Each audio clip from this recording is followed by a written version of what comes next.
Hello, everybody, and welcome to Fire Canyon Academy Parent Meeting for next school year. So to prepare us for next school year, I am Becky Hinton. I've been the chairman of Fire Canyon Academy this past year, and I have wanted to tell my board a big, huge thank you for all that they've done for us and previous boards and all the people that have helped this year to make Fire Canyon Academy a successful school. And we've had an amazing year. And I am stepping down, and Randy Gardner is going to be our new chairman. She's going to introduce her new board and talk about some vision and mission of the school. Probably going to talk about her. We have that on there. Okay. I'll offer that. It's the only thing I have to do today.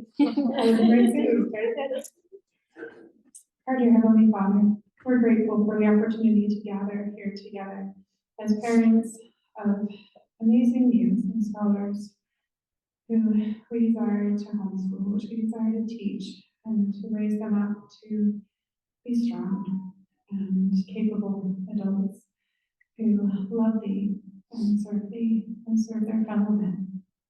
We pray for thy Spirit to be here with us as we meet and gather this day. We'll be able to learn those things which are applicable to each of us, and we may grow closer together, and that those who are attending that are new members or wanting to be new members might be able to know this is something that they should do and incorporate in their lives. We love thee and we say these things in the name of Jesus Christ. Amen. Amen. You should have some lines that you can do. Here's your new gavel.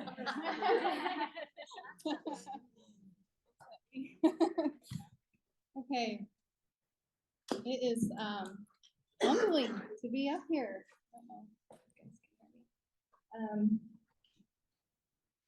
Thanks for voting me in. I know all of you voted for me. Okay, so I'm going to call up my board because that just feels really nice to have them up here with me. So come on up, board. I'll introduce you. Again, I'm Randy Gardner, and I will be serving as chair this year. I'm so excited. And maybe let's have each of you introduce yourselves. That'd be okay. Widen, like, I'm actually that's cool. This we're recording this, and it's a really beautiful view to see ourselves. It's really nice. It like zooms out when there's more people out here. Yeah, really stick your head a little awkward. Okay, well, okay. I'll just do it. This is Erica, and you're gonna tell them what position you're serving in. I'm elective mentor, so I find all the fun classes. If you see me coming, brace yourself and get ready to say I'll do it. Okay, and Erica has been serving with us already for 1 year or more? Several years. She's A long time, I don't A know. long time. Okay, I'm still pretty new, so I'm learning a lot. Okay, so she's sticking around, which we're so glad. Okay, this is a new board member. This is Melanie. I'm the business admin. Since I was contracts. Yeah, she's taken on what I think is boring stuff. Thank you. And here is Candace. I'm Candace Chandler. This will be my third-ish year on the board, and I'm the secretary. Okay, Monica. I'm Monica Isaacson. I'm the principal mentor, so I'm over the scholar projects mostly, and grateful to have Erica. I've trained for a year, and then I've done principal mentor for a year, so this will be going into my third year. Okay, Natalie. I'm Natalie Godown. I am the parent rep, and this will be my second year on the board. And I'm Angela Kendrick, and this is my first year on the board. I'm going to be the treasurer. Okay,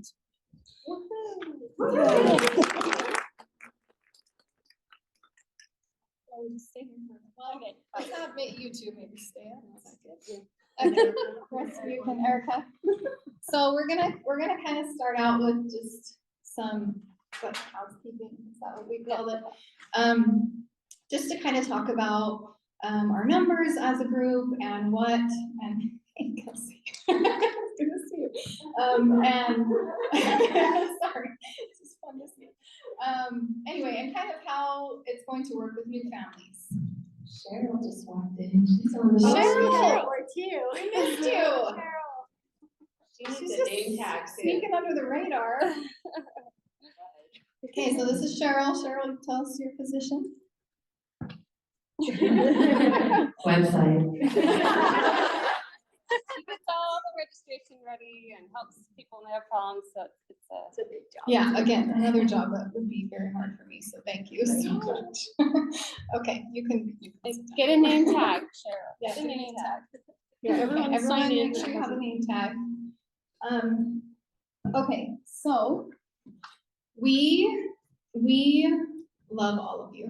And we have a really, really awesome group here, and it's really full. And we wanted to kind of talk about that at the beginning of the meeting so that you weren't feeling blindsided at the end, you know, spending your whole day here and finding out that it's gonna be tricky to get in. So there are a few things that we can do, that you can do to kind of up your chances. A little hope, right? Being here is great. Being here is a huge thing. And volunteering is really good too. The thing with our numbers is that we have a lot of people wanting to come in with 12-year-olds. So we kind of wanted to talk about that and maybe some options. Either of you want to talk about that? Okay. No, oh. So if we've talked about like adding more classes for 12-year-olds, but we're worried about what will happen to the culture. Because if we have half of our student body as 12-year-olds, then we start losing our older scholars. And so we really want to inspire you, if you haven't been approved, to join the community, we have a list of all those on the list to band together, and you can start your own scholar school. And we have the resources, we can tell you about the trainings, and you can just start small. If you have a group of 12-year-olds, you can start with Key of Liberty. There's an I Wonder project that's written by one of our mentors here. There's Georgia and Shakespeare. Those are all really good for those young ages. And so if you are feeling inspired, start a group. That would be the key to getting a good group going for your youth. We won't know really until after everyone's registered how much space we'll be able to provide for anyone that hasn't been approved quite yet.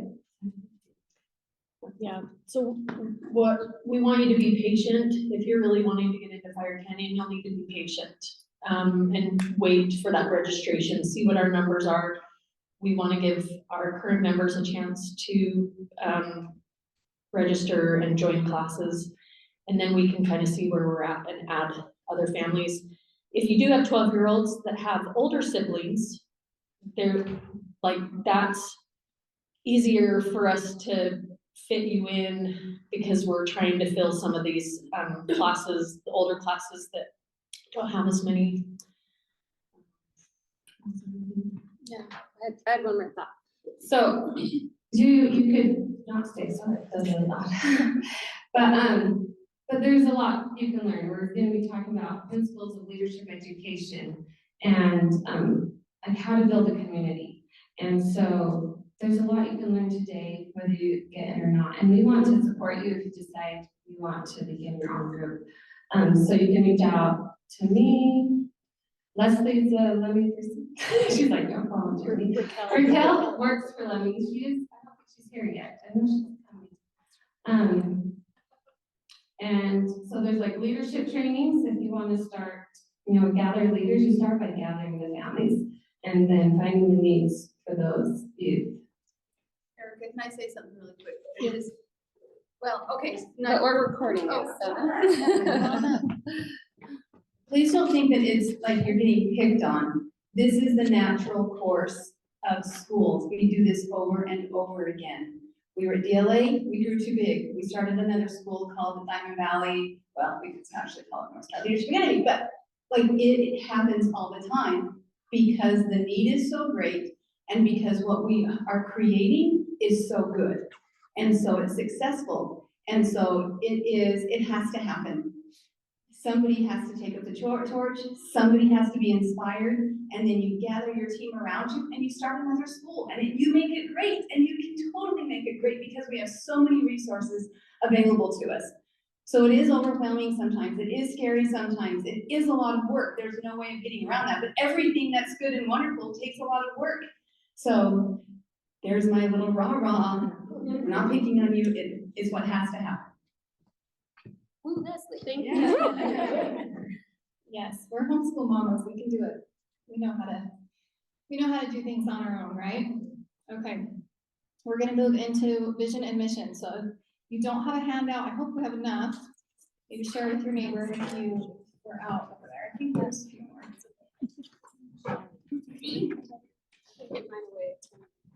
So this was on kind of the homework to read ahead of time before you came. So we're not gonna read it all word for word. Hopefully you've read it. And you have this. If you haven't, you can read through the whole thing. But we will also, I'm hoping some people will help me read because I don't have great vision. So that would be awesome. Okay, so first of all, Fire Canyon Academy. It's a non-denominational Christian community of homeschooling families in the St. George area who create educational and enriching experiences for youth. We strive to offer opportunities for homeschooling families of youth 12 and older to connect with quality peers, deepen existing friendships, provide opportunities for increased spirituality, as well as provide an environment that encourages learning. Okay. So I remember when I first learned about Fire Canyon, I went to the Anne of Green Gables play, and I was just watching these youth, and they were so different, and they were so capable, and it just felt different there. And my kids were pretty young at the time, and I just knew I needed to be a part of that. It was really unique and beautiful. So this is an incredible group, and I think it has to do with the mothers and the fathers and the scholars, but I also think that the structure of this group is really powerful. So I'm just honored to be a part of it. Okay, so I kind of bolded some of the points I wanted to talk about. So education is not forced but earned.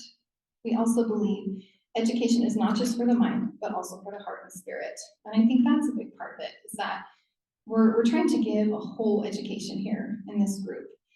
And you can really see the fruit of that, I think. This group is based off of Thomas Jefferson education principles and Lenny principles, which I'm learning a lot about still, the Lenny stuff, but they are so cool, just so inspired, and really leadership education, trying to help our youth to grow into good leaders. And if you kind of go down a little bit, it says, as mentors, we hope to inspire your children to want to work hard to obtain a great education. The FCA community intends to support and not replace the family as the center of learning. And that's really true, and that's great. This is a supplement for our families, because we as homeschool families, we, and many, I know, believe that we're the primary educators for our children, right? Okay, so anybody have any questions or comments so far? Okay. Our mission. Our mission is to help youth grow into understanding their skills and abilities. We seek to give the tools necessary to help scholars in their phases of learning, so that they may be able to find a mission that is personal to their life. Our intention is to help the scholars grow into leaders who embody a moral foundation of truth, virtue, compassion, liberty, and courage, so that they may positively impact the world for good. We believe and actively encourage the following principles. So this is where I'm hoping people will help me read. Anybody want to start off with the love of God? Get this. Okay, so you will start. Do you want me up there because of that? Yeah, if you would. Is that okay? Does that make you guys? No, we're homeschool moms. Love of God, we recognize, oh, come covering my face here. Okay. We recognize that God loves effort. In return, he blesses us with enlightened answers, paths, and understanding. He has, oh my goodness. He has helped guide this effort, and people have come together for a reason. God wants us to learn and gain knowledge. We believe all human beings, male and female, are created in the image of God. Each is a beloved spirit, son, or daughter of heavenly parents. And as such, each has a divine nature and destiny. Gender is an essential characteristic of individual, premortal, mortal, and eternal identity and purpose. That's from the Family of Proclamation to the World and the Church of Jesus Christ of Latter-day Saints. So we are gonna read through each one of these because I think they're so crucial. So love of family. Anybody want to read that one?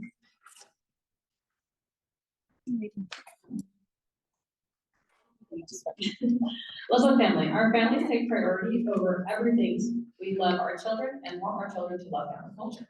We strive to create a quality family environment and atmosphere where our scholars can find and connect with peers of common ground. We encourage open and honest communication in all relationships so that bonds may be strengthened. Freedom to choose education. It is important for us to recognize that scholars are the ones that choose to be educated. Please recognize that many of our mentors and instructors are volunteers or receive very little compensation. We ask that scholars fully participate and engage in the classes that they have chosen to be in. We know that many classes are chosen based on peer influence, and we encourage peers to be together, as this is beneficial to the scholars' development. We expect the scholars to be accountable for their choices and to do the work they have set out to do with every class that they choose to participate in. Please communicate with your mentor or instructor if you ever have any questions or concerns. We consider a classic to be a book, piece, or source that you can go back over and over again and continue to learn from. We know that textbooks may have their place. However, when it comes to truly understanding the time, era, political atmosphere, and events of history, classical literature can do more than any textbook. In science and math, we seek for truth. A study of truths that are consistent is necessary for us to understand and measure truth for ourselves. Classic literature in all science is highly encouraged.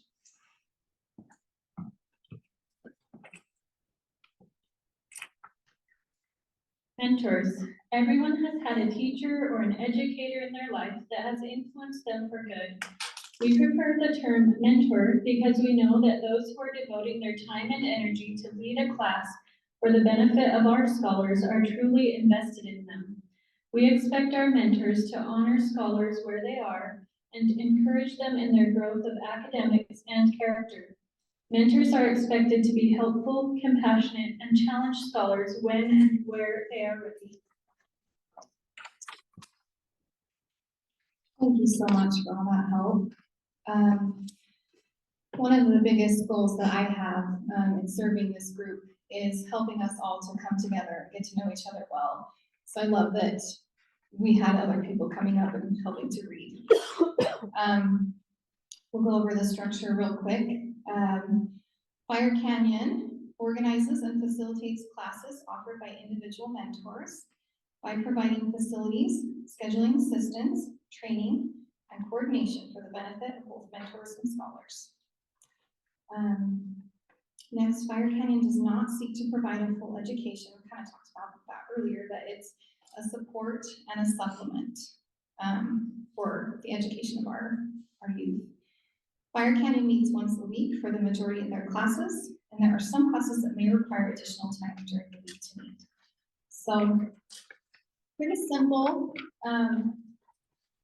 And I just want to thank you guys all again. Thank you for being here, and thank you for being part of this beautiful community. And there are good things on the horizon. There have been good things already. We want to preserve that and just look forward and just make it more wonderful. So we are going to loosen things up a little and play a little game to break the ice. So Natalie, where are you, Natalie? Natalie can explain that.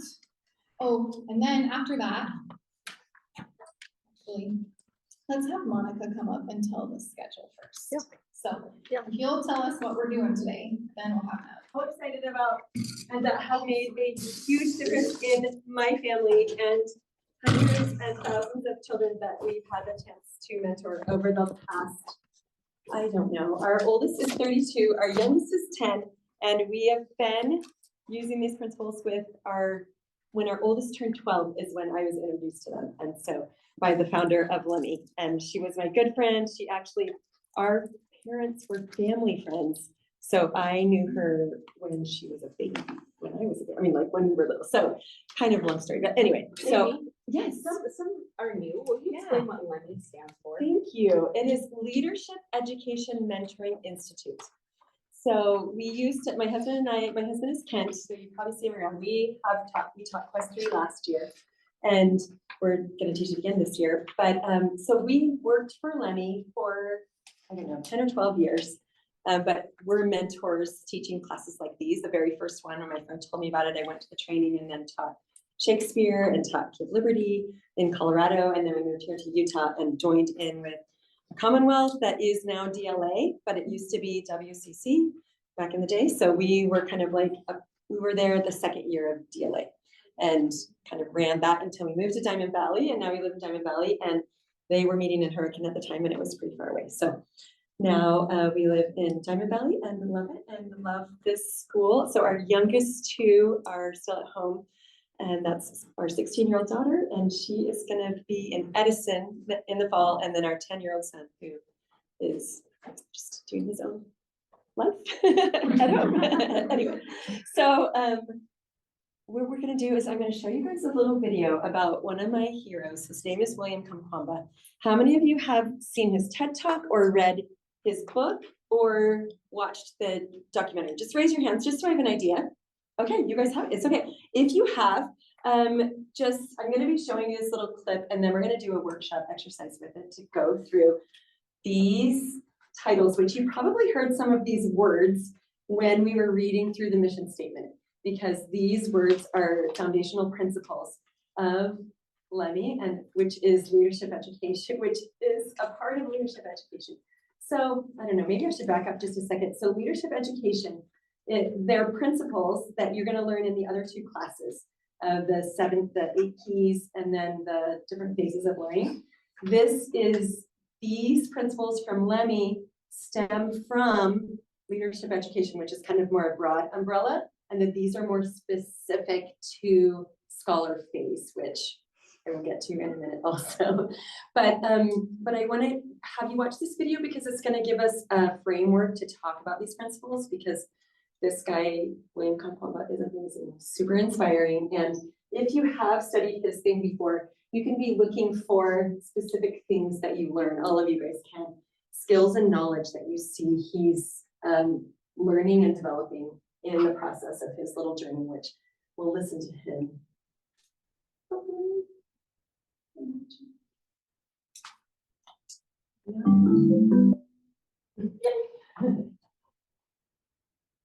We are 7 children in my family, 4 sisters excepting me.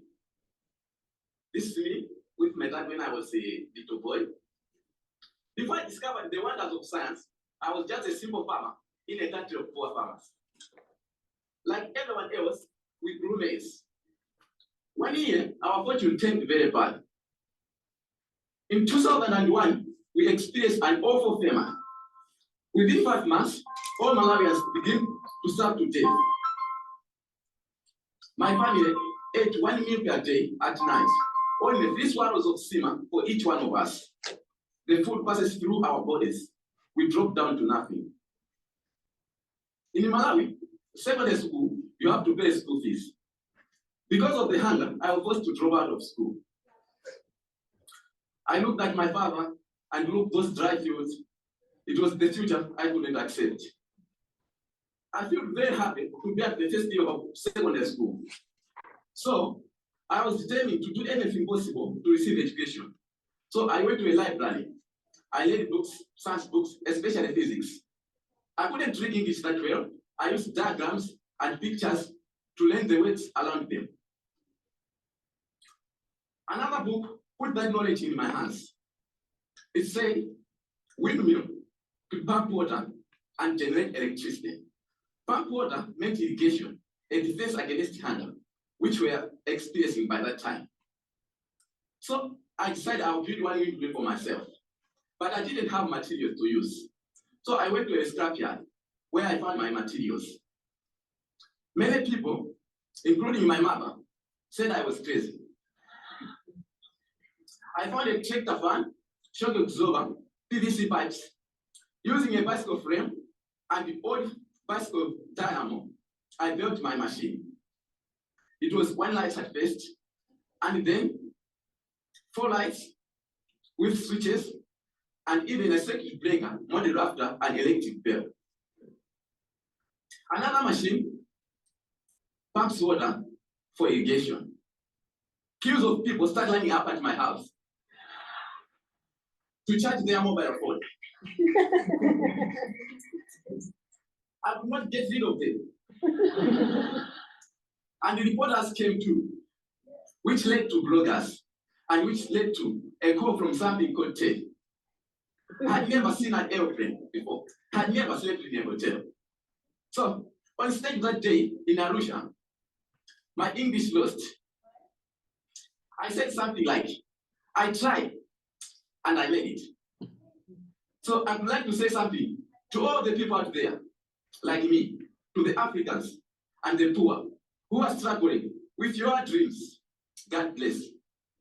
Maybe one day you watch this on the internet. I said to you, trust yourself and believe.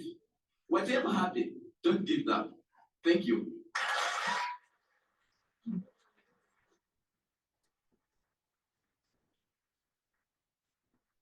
So inspiring, and if you ever have a chance to watch read his book, which I highly recommend. There's also a young adult version, but also there's a Netflix movie that you could watch with your kids, The Boy Who Harnessed Them, and also really inspiring. We're not going to watch any more of that. I know. Okay, so we have William, and so we have about him just from that little TED Talk. So I want us to talk about for a second some of the knowledge that you think he would have had to have in order to do what he did, to build that windmill, to create electricity. Let's just list some of this knowledge. Be able to read. Awesome. Yeah. And interestingly enough, he didn't read. He didn't know how to read English when he just was looking at this picture. So they didn't go into it. I'm sorry. No, but read is right. Like he did used know the how to read diagrams his for own sign language. Yeah. Oh, Yeah. And then I don't think that they told us. Yeah. I think just knowing where to find information, that would. Yeah, that's awesome. Yeah, read where to find info. Awesome. You write for me? Yes, absolutely. That would be so great.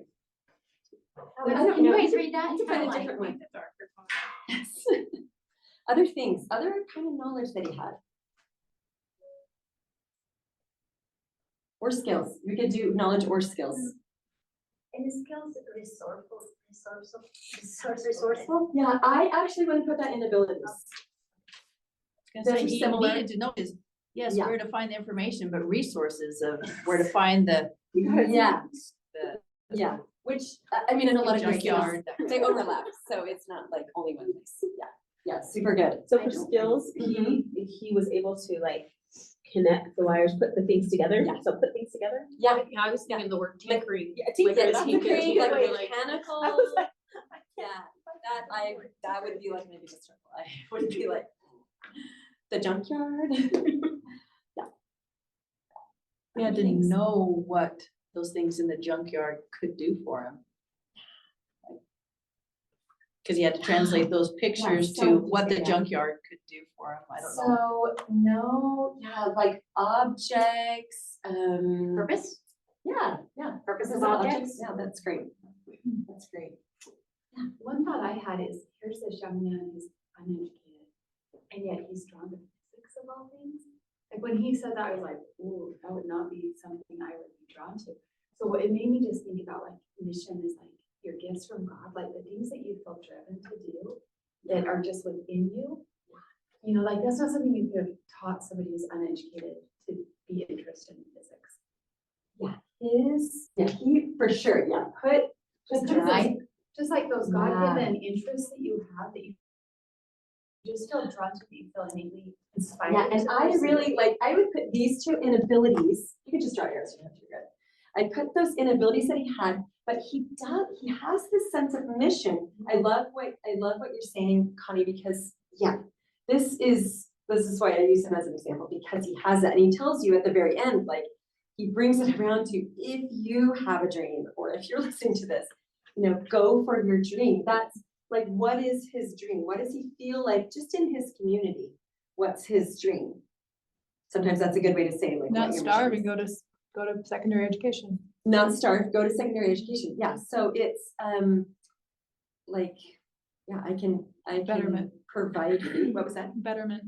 Yeah, I can help myself. I can help my community. Yeah. So it feels like the way he started was, I couldn't go to school.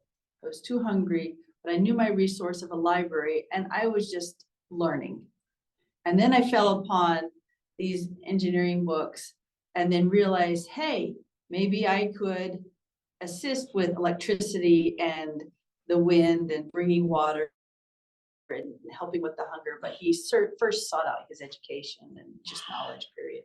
Yeah, so cool. So What did cool. he It's say? amazing. In his, like, he said in his broken English, he said something about, I went Something and did it. I or tried and I made it. Yeah, so an incredible like determination, part of that drive. So if we're gonna write down mission, I'd say just like helping his family, helping his community, write those down. And that kind of idea of betterment. We'll get to vision in a second, but so many things that he actually did know, maybe even though he was basically uneducated, but he did know, he did have some knowledge, and then he gained more, like, you could put down some basic electricity knowledge that he gained, physics knowledge, by like looking at, even just the knowledge of a windmill. There's no windmills in his experience. He's never seen a windmill except on the picture of this book. I just love, like, in the book, how he explained more, than obviously there's tons more. in the book. More than 3 But minutes. it's like where he saw this bicycle that, like, how does that light work? How does that light turn on the bicycle? And how they like stole the bicycle so that they could take it apart and figure out how it worked. And then they're like, oh, that's how it works. And they put it back in. Like they learn by taking things apart and fixing them and like finding old, barely worn out batteries that like these worn out batteries would work to charge a radio, but they wouldn't work to charge a car or something else like that. So they like just made Trial and error. Yeah. So he definitely, like, this curiosity, which probably an ability, curiosity, love of learning, and then trial and error would be, I don't know, somewhere between a skill or an ability. I think for sure he got to a skill level with that because he was just practicing. I keep thinking of the word want because it drives them, whether it was just a want to understand or a want to have better or a want to have more. Like, it was I love that. Desire. Yeah, desire, want, ability, and their abilities. Yeah. So, his whole community, they're all in that same situation.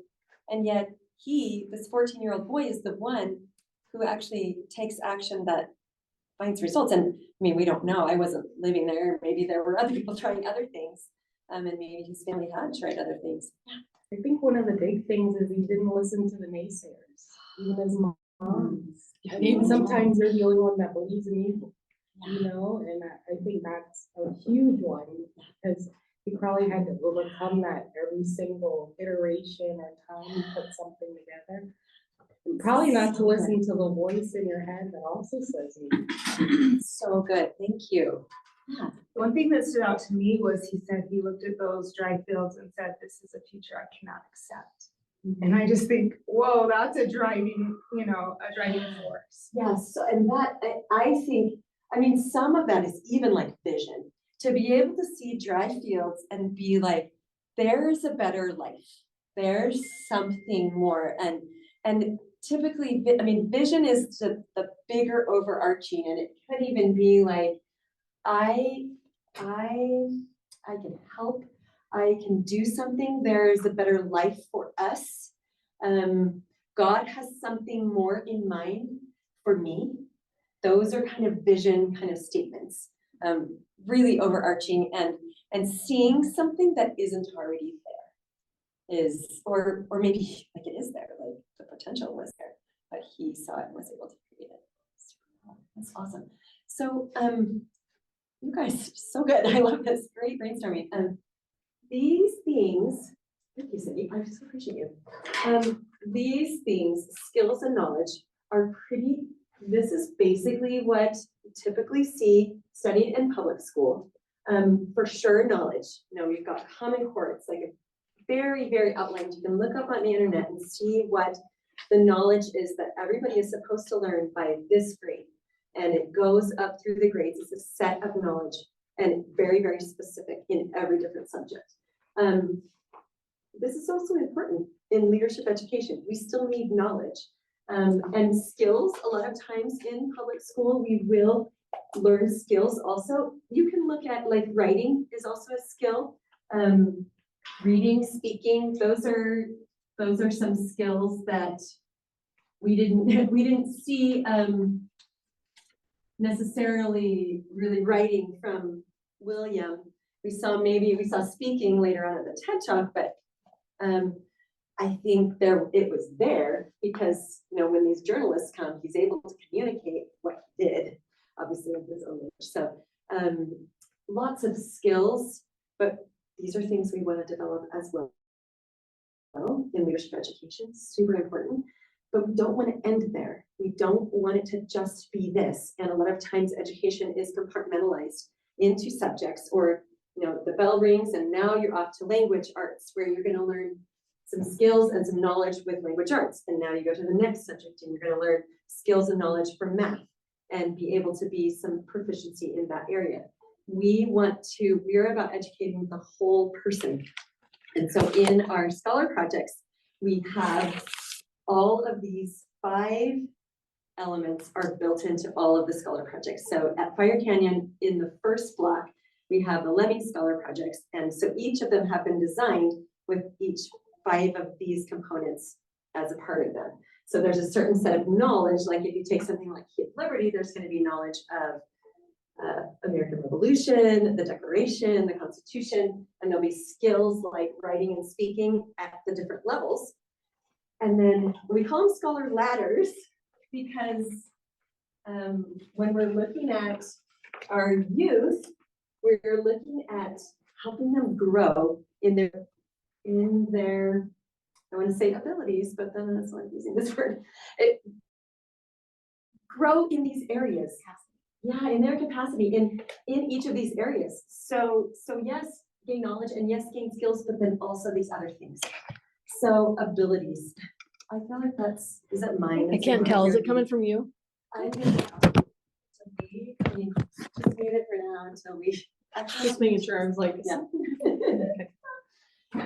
So we're also overtly or kind of in a backdoor way teaching these kinds of abilities at the same time that we're teaching skills and knowledge in the scholar projects. So abilities are things that are typically more character traits, but also they can also be learned. Character traits can be learned, but also things like teamwork. Leadership itself is an ability, be able to work within a group. We just got finished with our Supreme Court simulation for the Quest 3 class, and they learned a lot of abilities, being able to push beyond where you think you have, worked, time management. It could be a skill, it could be an ability, and it doesn't really matter. It's just semantics if you want to. I think it's important that those skills become abilities. Oh, I like that. Like skill is something that maybe can be taught, but when it becomes an ability, it becomes part of you. That's cool. We want to equip them to be able to be people who have a sense of mission where that's unique to them. that they say like, I want to help, and maybe it's, starts out kind of broad like this, like, I want to help. Where God has put me right now, there's something I can do. Every single person, I mean, just think what our world would be like if every single person literally was like exactly where I am right now, in whatever mess, in whatever town. I want to help my family. I want to help my community. What can I do? And then they have this vision of God. God will help me. God cares about me. God cares about my community.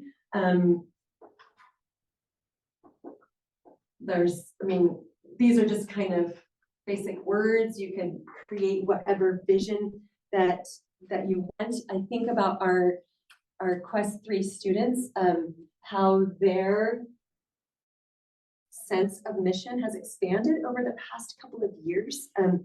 Maybe I'll pick on Colleen because her son was in our class. Can you think of how your son's sense of mission has expanded? So he did Quest 1 and 2 with us, and then Quest 3. And so he's done 2 years of this scholar project, among lots of other I think projects. the biggest thing is when he starts regurgitating.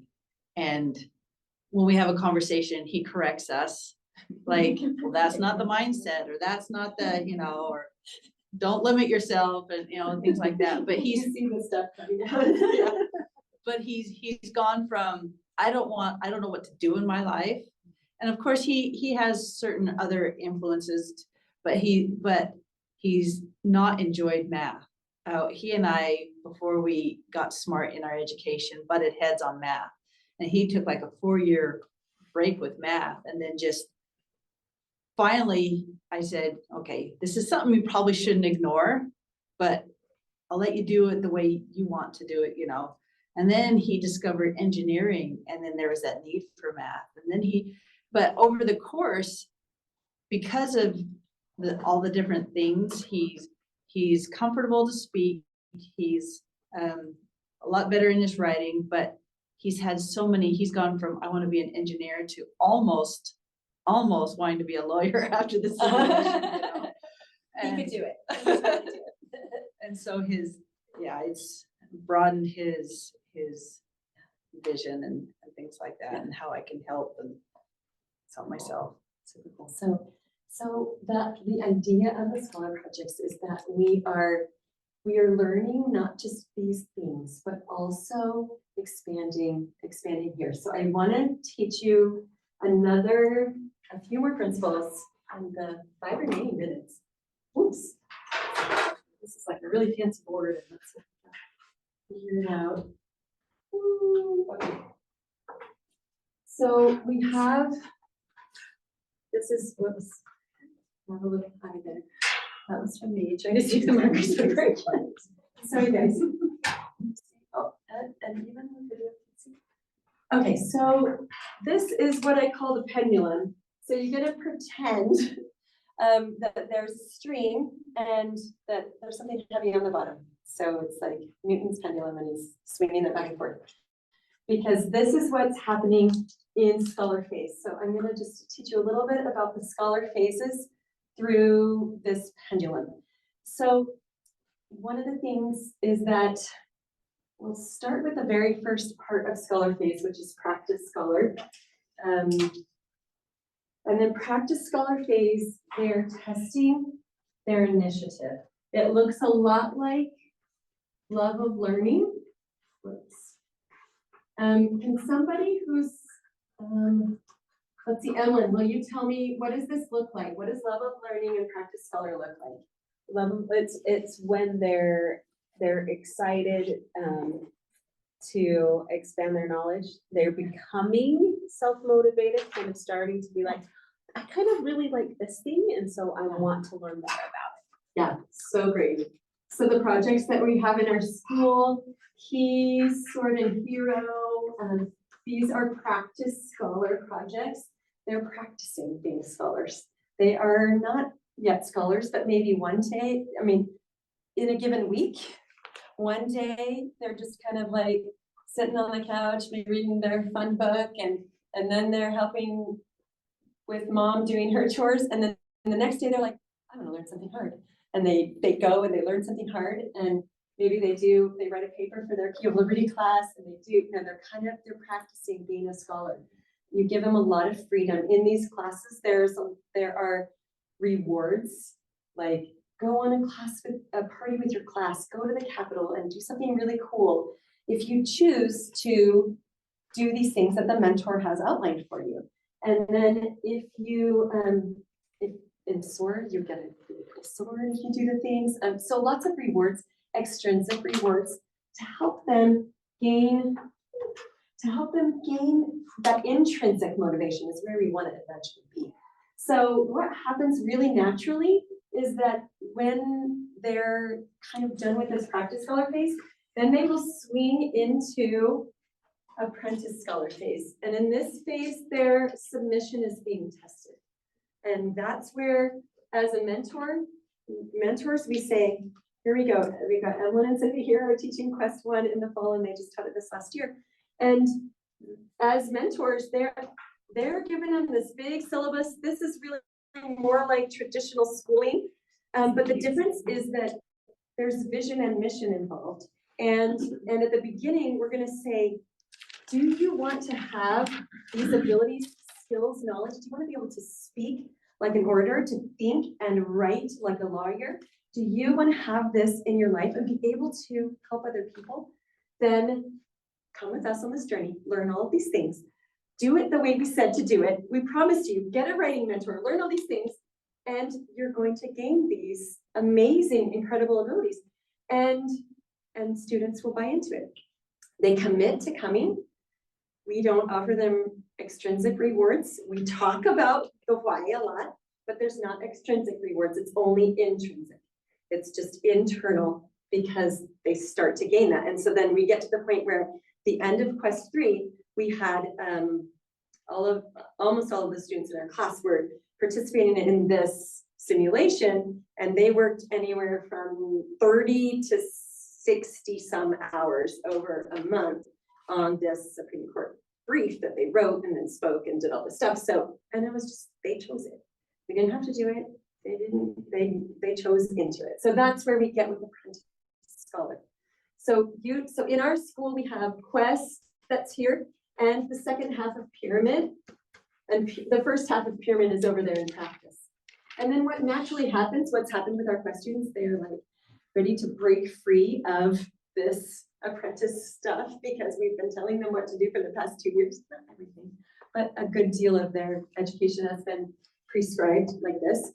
And next comes the next level, which is self-directed. And that is the Edison project.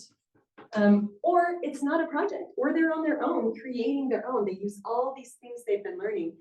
William Kamkwamba is an example of someone who did his own Edison project. He created what he wanted to create. He used the knowledge and skills that he had and created that. So let's see. Oh man, I was supposed to teach writing too. Yeah, I got like, this is like so many topics for this 30 minutes. I'll just show you guys this picture. I think I showed it at the awards night too, but so these are our Quest students, and there's them. Oops, I might need to turn on. There they are at the courthouse. When I think about where they are now, ready to break free, like they have. I know my own daughter who's in there. She has books she wants to read. She has projects she wants to do, other activities that she is excited about doing and not sure. She's got like a whole world of things that she's going to create, and same thing with Thomas is in there too. And now they get this opportunity to break free, Lizzie, to break free and choose what they're going to do. But now they have a beginning sense of mission and vision, and they have so many skills and abilities and a great deal of knowledge. And this is a time which is super, super rare that parents will give their children a chance to be a self-directed scholar because they're so capable. Typically, we're like, please, like, just go to college and get a degree now because you're so capable you can. But if we will give them this freedom, even if it's just for 1 year, to create their own, Then when they do go to college or get mentored by another mentor after that, they will be so ready to do it because they will have had this freedom to do this here. So that is pretty Beautiful. You guys are awesome. Thanks for listening and thanks for your help and participation. Sure appreciate you. And look forward to getting to know some of you more of this that I don't know. So thanks. And I think you go on to your next thing, which I don't know. This is clockwise, so I think. Clockwise, oh good. I'm glad you're just. Hello, sorry. Good. Oh yeah, you guys get to stay together. That's pretty cool. Thank you. Oh.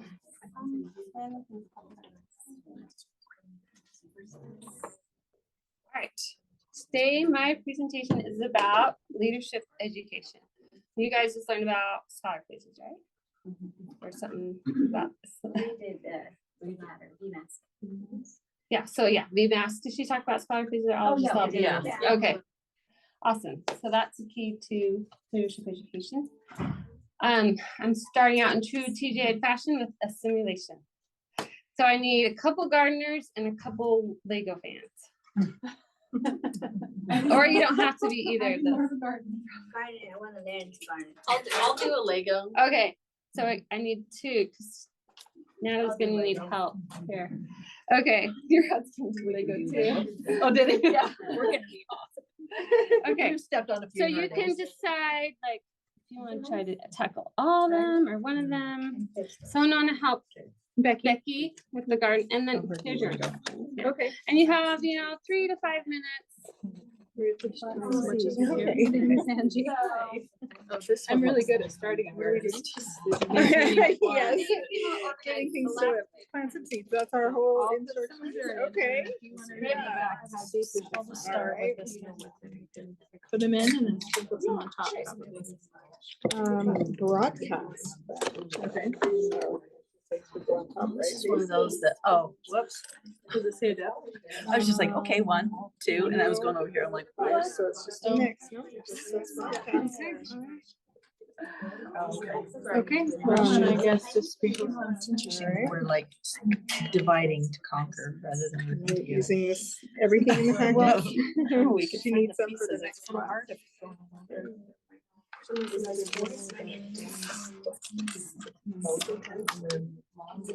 don't see that piece. What is that? It might be already on there. Right. Oh. Yeah, it is. Okay, good. Should we water it? Yeah. Do you want to water? Yeah. I mean, just watch out, like, it comes out the bottom. Yeah. We'll be careful. So, just for now. Okay. Okay. Well,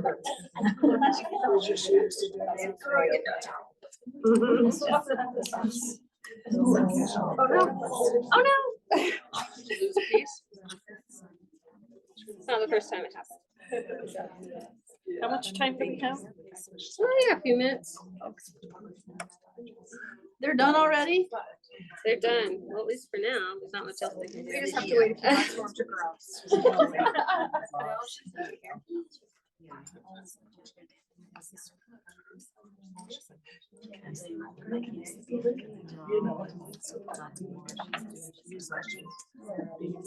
Oh, I gotta put her together.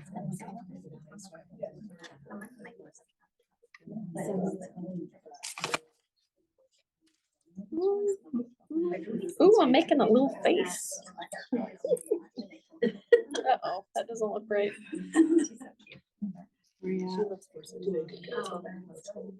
Oh, does that just hook onto the 2? Oh, yeah. No, doesn't. Oh, it does.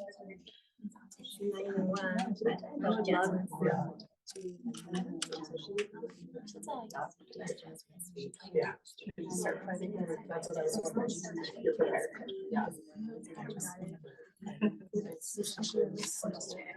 I was gonna say, there's extras here, right? Yeah, there's extra. Okay. They always throw in some extra. I didn't even know what these third ones are for. It came with this one. Like, Oh. I know. Is it that? I guess so. It might be that, I guess. So, Yeah, that's how. That's how you hook the.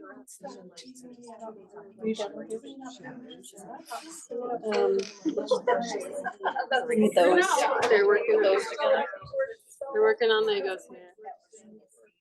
Let's get you guys on film for your amazing Lego skills.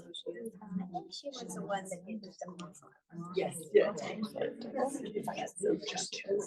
And then you have I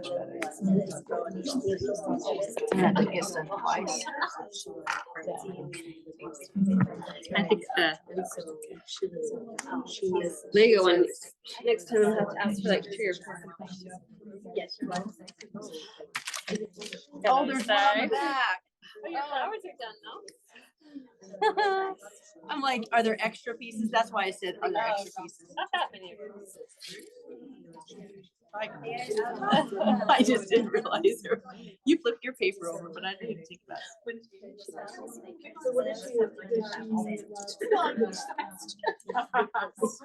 How does this hook on to?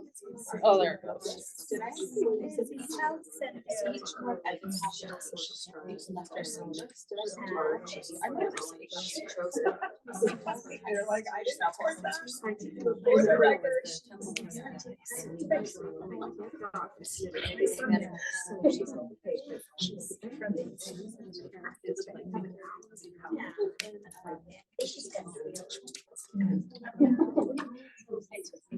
Let's go. Okay, I think I'm done with that. Alright, got a little bird. I don't know, bird like. Oh, the bird goes I with didn't that? know. You could just help finish it. And then this one too? No, I don't, that's not right for that. Last year didn't do that one anyway. All right, they're wrapping up here. They're almost done with these beautiful creations here. Top, red thing at the front.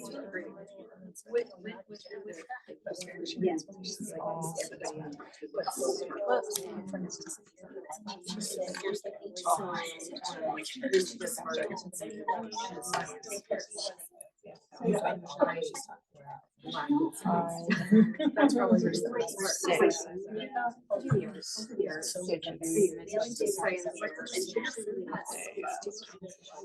All right, they're almost done. Just need the yellow, whatever thing on the top, the yellow star thing. Okay. Look at these beautiful creations. Aren't they amazing? This is some, oh, that's the monkey. Oh, there's my timer. Anyone wants to go see if my kids cleaned up the house? Here. All right, we've got this cool creature. Let's see what he's called. Sonic. That doesn't look like Sonic the Hedgehog to me, but apparently that's, or maybe it's from that show. And then we've got this cute little princess. With her princess garden, maybe she likes to read. Aren't these so cute? Didn't they do such, they followed instructions? Like they're, the eyes are little, you know, but that's okay. and the bird, so that's all right, you can be creative a little bit. Oh, you did get the star. Good job. That was the next one. Okay. All right, so this is what the other group did. I've just got this pot of dirt. Where's the product? Where's the product? A while. When am I gonna see like the results? I think it said days to germination. 25 days? What did you plant? Which ones? There's several in here. Which ones did you plant? All of them. All of them? Are you sure you got all of them?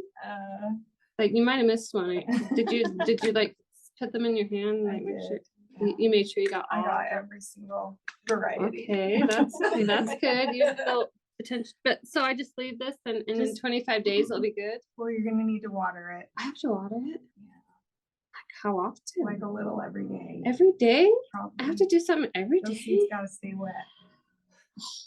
Not too wet, right? Not too wet. No drought. Oh, how do I know how to do this?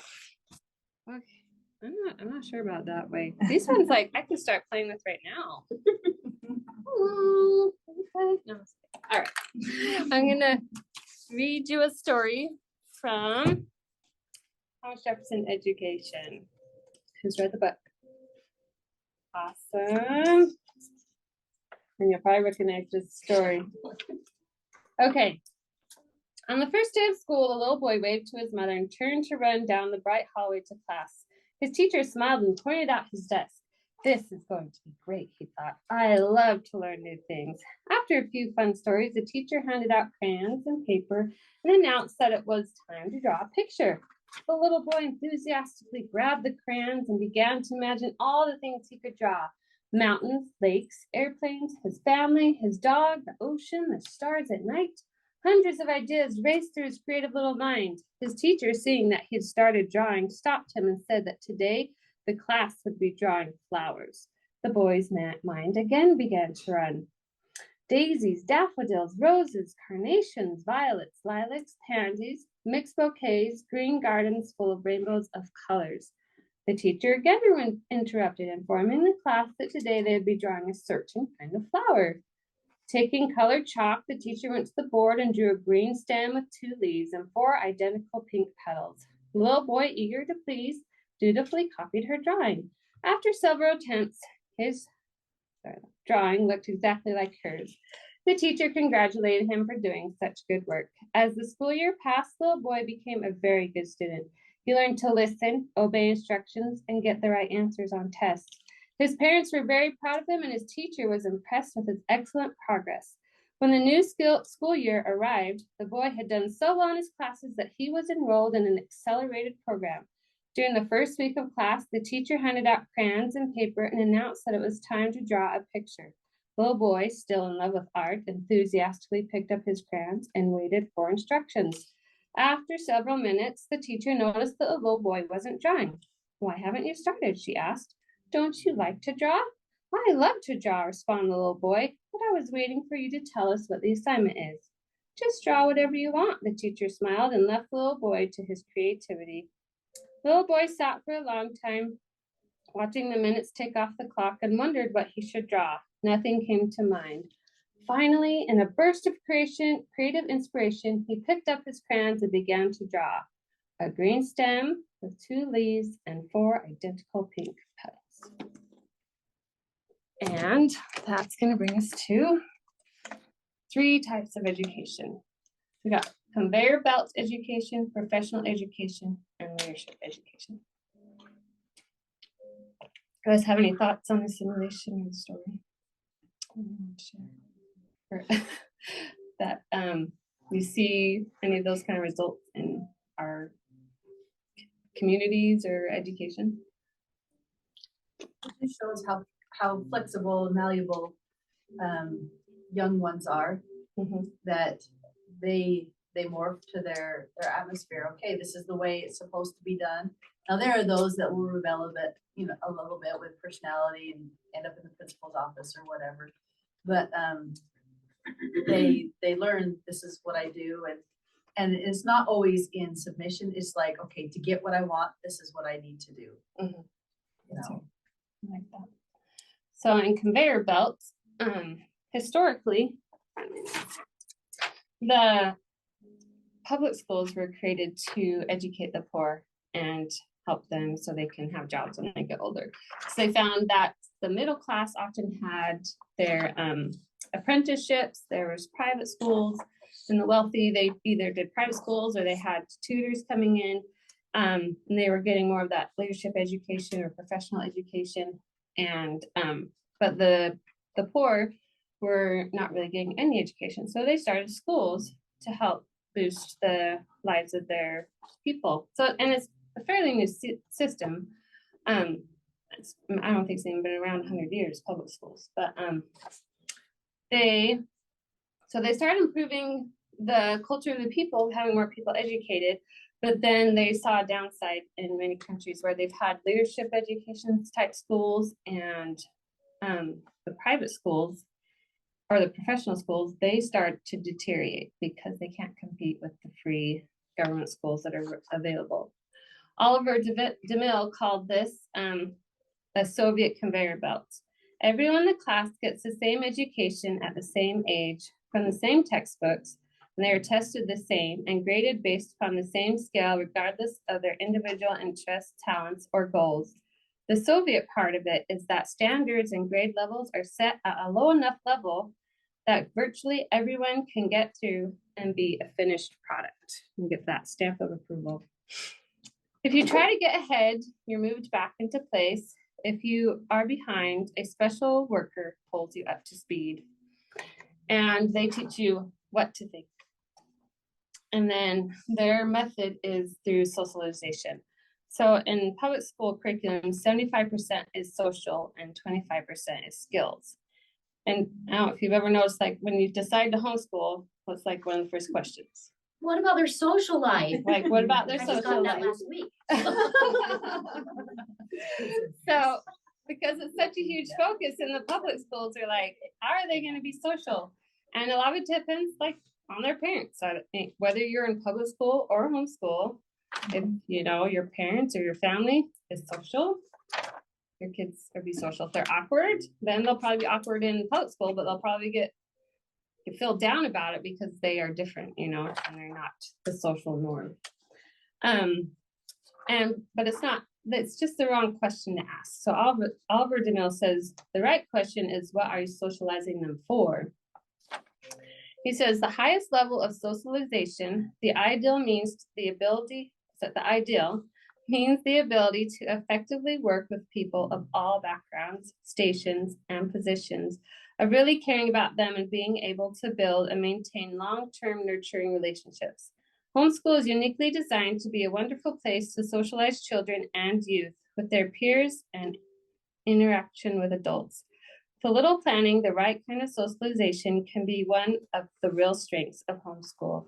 It certainly has been for royalty and wealthy through history. And then you have the professional education, which is kind of the next conveyor belt. You get done with this one, ding, then you get this one, and you add some new parts, right? The difference with this one is that they use competition. So their standards are set higher. So they're like 10 to 15% highest. So those might get those elite schools, go to Harvard. But then when they get to Harvard, they still have to check the boxes to get through the education. And all this, they tell them when to think. So, you know, you have a temperature, you give them this, or if you have a broken arm, or, you know, you need someone who keeps track of the money. And there's really, like, there's a piece of each of these different types of education is needed in this society. But the one that gets neglected the most and can be a part of each education is the leadership education. You guys see this? Okay.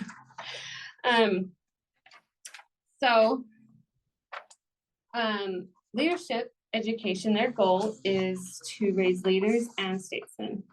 The purpose is how to think. So you go from what to think, when to think, and how to think when you do leadership education.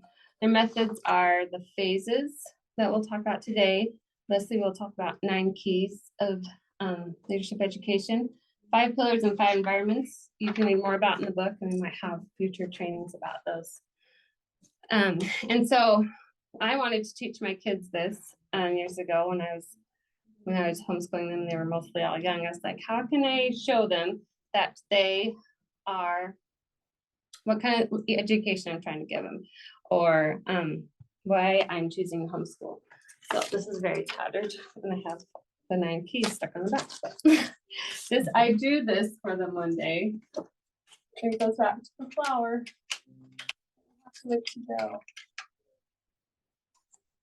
So if you want to draw down, you don't have to draw exactly. Every flower is different. If you want to draw your own flower in your notes, you can. Actually, I need more space. I need more words. Okay, so each of us and our children, we start out as the seed. Okay, and I can't force that seed to grow. I can't be like, grow, seed, grow. You must do that. Okay. All I can do is create the environment for it to grow. I've been learning a lot about gardening lately, and the soil, that's like one of the most important things is creating that good soil. I've been learning about composting, so we'll see how well I do. And so you're gonna put your principles in here.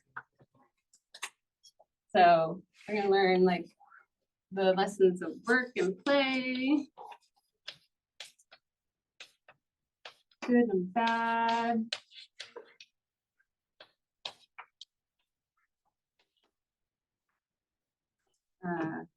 Relationships.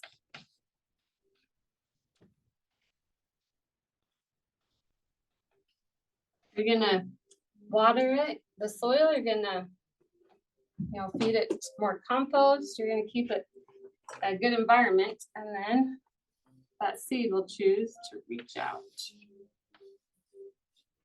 and start growing. And you don't see any of it. It's all under the ground. You just have to trust the process, trust that. Okay, I mean, and I think in our children, we can tell they're learning those lessons, but when you think about people looking outside into your home and they just see them playing with Legos, what are you teaching them, you know? So you don't see a lot of results right at first, at least the kind of results that the world thinks you should have in education. They also learn accountability, the value of love and work. And so, and these ages are approximate because each of our children are different, right? So core phase can be ages 8 or 0 through 8 or somewhere around there. And so we don't see anything, but we're still going to nourish them. And then we start to see a little bit. You guys ever had a garden and it's just so exciting? You see something green coming out of the ground? I think it's important to remember that the reason the ages are different is because of abilities and personalities, but also their background. You know, our phase at home was a little bit different because our first was a mixture of all kinds of things that we were trying to figure out in our life. And so, you know, his love of learning came, a little later in that 8 to 12, things like that. And so, absolutely. Their background. Their background, their genetics. I have a couple kids on the spectrum that they were in core phase a lot longer too, and love of learning phase before they hit scholar phase. But we planted some seeds, some watermelon cantaloupe, and I watered them for 2 weeks. They're dead. I haven't been doing that. And it was so exciting when those little buds came up. And so when you get that love of learning, you start to see that they want to learn more. They say I can learn anything I want to, and it's lots of fun. What I want to learn is just as valuable as what others want me to learn and think. They have time in the day that might be more devoted to just learning, and their study hours slowly increase as they get towards scholar phase. Oliver Jamil said, the love of learner is ripe for exposure to the many areas of human knowledge with a focus on that which he can experience on his level. Any questions about love of learners? And then, so they're kind of getting the breadth. So it's like little rabbit holes. Sometimes they might dive deep. Sometimes they might just learn a little bit here and there. And then, but to get up to the scholar phase, they've got to dig deeper. So their roots have got to dig deeper so they can have a strong plant. And then they grow more foliage, or might start to get buds. To get to the scholar phase.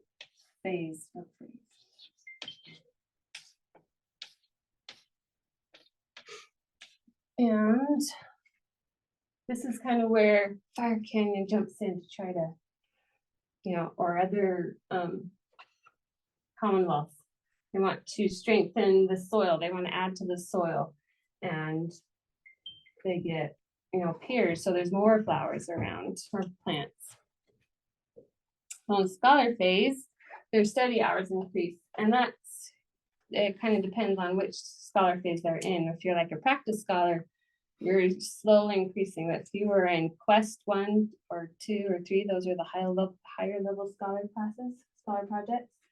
You're starting to see the 8 to 12 hours a day, 5 to 6 days per week. So by the end of to kind of say they've finished their scholar phase and are ready to move on to depth phase, which often Fire Canyon is still helping some of those youth as they enter into depth phase. They want to have about 5,000 to 8,000 hours of study.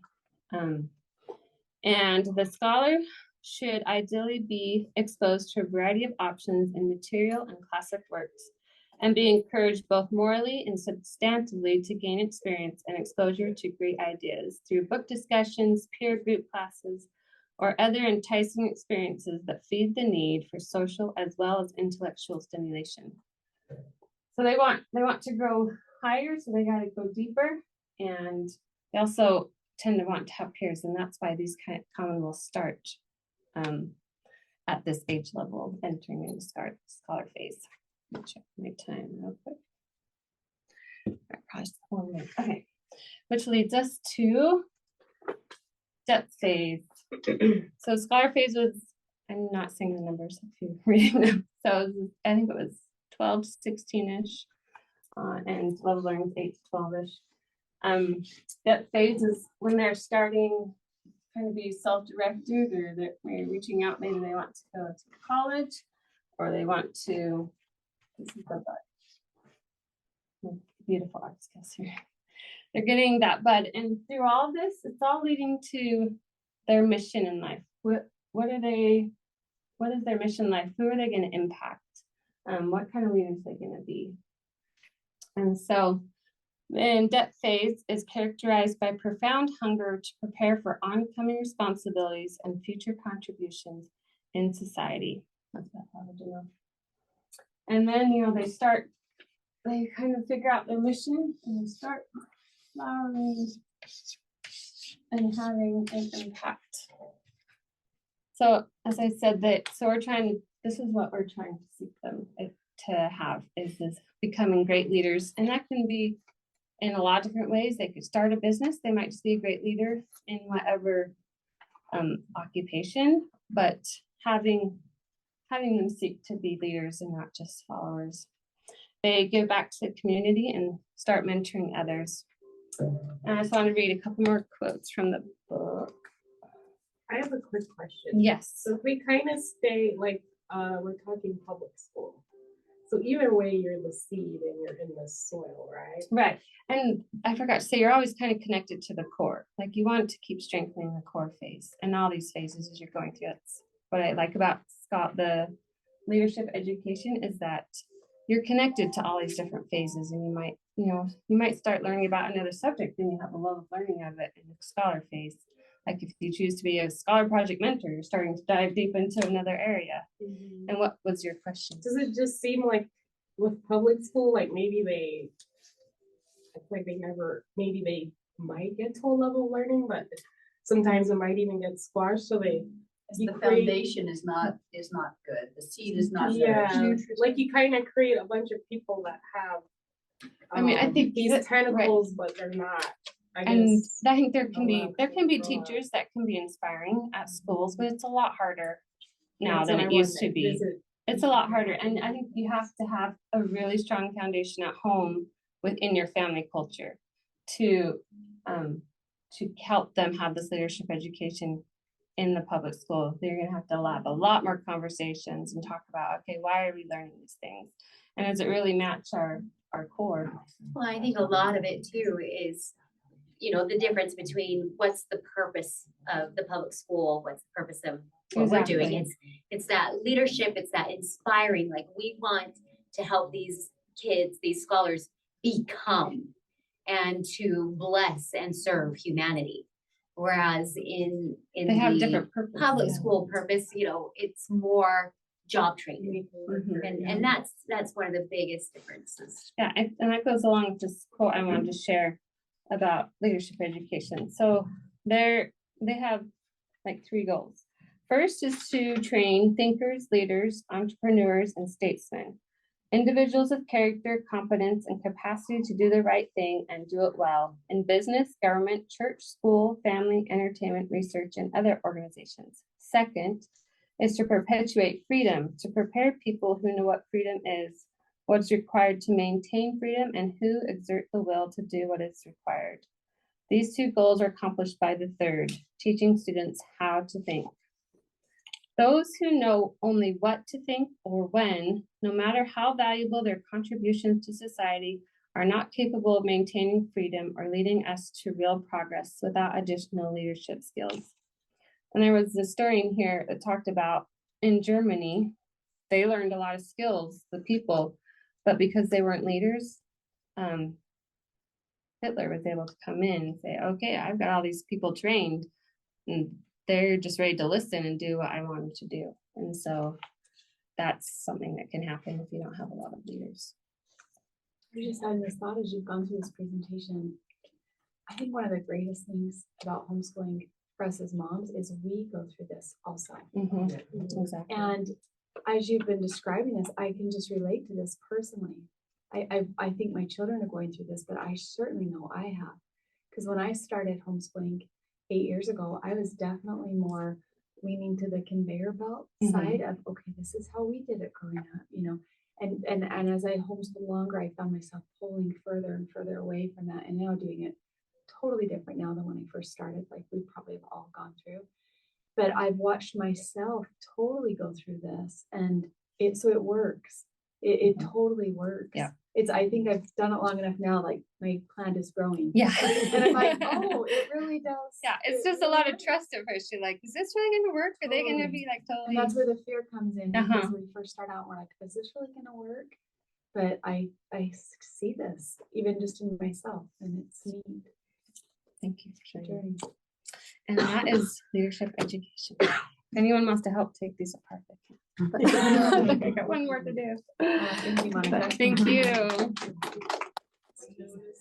Like how, just I give me think it was 12:30. I'll ask. Okay, we're gonna get started because we're gonna have to hustle so we can get to lunch. Just to give me a sense of the audience and which direction I need to take, who has read Thomas Jefferson Education? Read the book, super familiar with the book. Okay, so about half, a little halfish. Okay, so I'll give you the half and half version then. So we're talking about the 7 keys of leadership education, or it's also called in the book 7 keys of great teaching. But I like 7 keys of leadership education because that's what we are striving to do. So George Wythe, he was a amazing man, 1700s, and he was the mentor of many, many influential people. Thomas Jefferson, Supreme Court judges, like amazing man. And the authors of Thomas Jefferson Education, they looked at how George Wythe taught, and then after extensive research and being able to identify what did he do, he did it so well, what did he do? And then they came up with the 7 keys. And in the book, these are the original 7 keys: classics, not textbooks; mentors, not professors; inspire, not require; structure time, not content; quality, not conformity; simplicity, not complexity; you, not them. Who has ever had a way of doing chores in your house and it has stayed the same all the time? I wish. I know. Wouldn't that make our lives so much worse? I know. What's the magical system? And it always works. Of course, our just that one example, our chores, how we do chores in our home, it evolves over time, right? Same thing with this. This has evolved. They've come with a little simpler way to do it, and so they have put it as single words. So classics, mentors, inspire, time, quality, simplicity, you. So here is sometimes people have a really hard time with some of those. And they're like, what? I can only inspire? I can never require my children to do chores? No, that's an extreme. And so they've simplified it into these 7 words. Another way to look at this is, here's authoritarian, like how we can take this and just be super, super extreme. I call this the super stressed out control freak mama. That's that over there. We don't want to be that stressed out control freak mama. And over here, we don't want to be way over here either and just, oh, whatever, I don't care about you. You just good luck, whatever you figure out to do. This is our ideal And of course, we're never always the ideal, but we're going to strive for it anyway. Here's the ideal. And that's what we're going to talk about. So in core phase, and we're going to go over these, what time are you wanting me to be done? Just as soon as possible. Is everybody else done? Is everybody else done too? No, Oh, okay. no, that everybody's In the classes. students. We just might, we're gonna do a colloquium and we might just do it while we're eating, Oh, okay. so we'll see. So give me a Or time, we'll- Natalie. or Give me a we'll- time, Natalie, so I know. Just shorten it a little bit. I don't know. Okay. Yeah, Okay. 12:20. 12:20, okay. That sounds good. Okay, so in core phase, the words that are highlighted are the ones that generally they apply more to that particular phase, right? When we are in especially core phase, you are your children's world, right? So you don't necessarily have outside mentors for the most part. Maybe there's a dance teacher or piano teacher if your kids are, there might be that. But for the most part, you are your kids' world. And let's see, will you just take one, pass it around? I'm going to show you some of our classics in our family. Again, classics. We learn from them, tried and true, but they can be different, right? So this is one of the classics in our family. When our kids were little, this was the Showdown at Slick Rock, and it's very well loved. As you can see, it was a classic for us. Little Princess, one of our family classics. I've read this, I don't know how many times, to multiple groups of children. This is another one of our family classics. We love Remember the Titans. It never gets old. And here is where I would ask, what are your family classics? But we're going to skip that.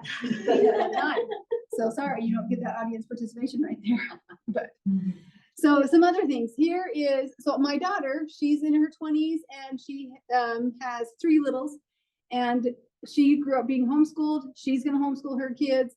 And this is her way of implementing simplicity in her home. So I don't know again how well you can see it, but it says intentional motherhood.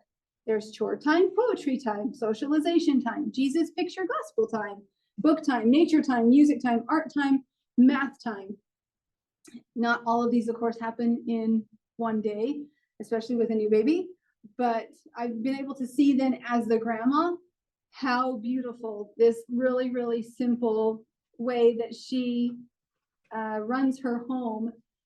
And when a little 2-year-old recites his little poetry about trains, or when they appreciate the classical music and that's the thing that they want to listen to, or they want to watch, turn on the opera something on YouTube, please. Like, she's exposing them to classics, quality things. And it's, anyway, we always want our children to be better than us. My daughter is so much better than I am. So much better than I am. She's amazing. She's amazing. Anyway, again, condensed version. Okay, in love of learning, maybe there's a few mentors, but still for the most part, they are in our care and our stewardship. We still want to inspire them with good things, the quality. One of the reasons I homeschooled is I started in 2009 homeschooling my kids, and I was so tired of the fluff that my kids were bringing home for their reading assignments. I'm like, are you kidding me? Some boyfriend. I'm like, no way. The 2nd grader is bringing home a book about your boyfriend? That is so stupid. We'd always, in our own family culture, in the evenings, always read classic literature. But I'm like, this is such a waste of time. And so we want to expose them to fine things so they can develop a taste for the fine things, so that the cheap things they're able to identify. And they know that, oh yeah, that's not good. That's not something that I want in my life. Let's see, simplicity. We're going to skip right to scholar phase for sake of time. So in scholar phase, all of the keys come into play heavily. The classics, this is my son, and these are the books that he read for one of his classes, his scholar project class this year. This is my daughter, and this is at awards night for Fire Canyon. Let me see who is the part. Okay, This is her and her mentors, Amy and Kent Bowler, some of the most amazing mentors on the planet. And they were able to push, demand high quality, inspire. They embody the 7 keys in every single way. So as part of this class that they were in, they had this major, huge project called the Supreme Court Brief. And it took a crazy amount of time. And Amy mentioned it in her. Oh, she did? in her Okay, so comment. okay, so great. I don't need to then go into that. Yeah, she talked about the hours they put into it. Crazy, absolutely nuts. This is my daughter's team. This was their mentor for their project and their personal mentor for this. And he was inspiring one. He had done it before when he was a scholar, but he also demanded a high dose of quality and would be like, do it again. That's not a good enough hook. Think of it something else. Like, he was phenomenal in helping them with their growth for the project. This is our Key of Liberty class. They took a field trip to the courthouse, and as part of it, they got to go to the back where like the holding cell is. This was inspiring. They don't want to be here. Inspiration comes in different forms, right? So this is our very own Cindy Millsap in this class right now. She is a mentor at Fire Canyon, and in this particular class, this is her math class, and she's given high fives. They did a great job on their math, and I've been able to see as I pop in and out and hear things because my son's in this class. She is an inspiring mentor to them. Okay, let's move on to the next one. For time, this, again, her team, this represents Emma and the exhaustion. So much time. This represents, for me, this is a picture that represents simplicity. We went on a family trip. It was just our family. We were away from the world, and it was absolutely lovely. And we could just be together without a lot of other distractions. This represents time. My son loves to 3D print things, but not just the print, like the creating process, like making his creations into things. That requires a lot of time. Sometimes I'm like, do you really need another Star Wars helmet? But as the mama, I need to give him time for his passions.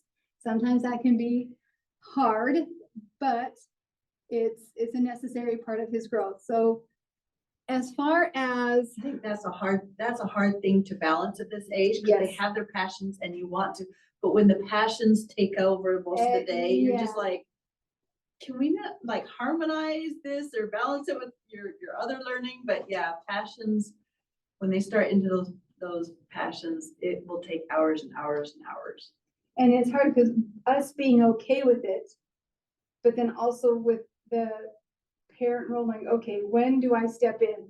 Yeah. You know, that's really hard. It's really hard to do. So inspiration comes into play.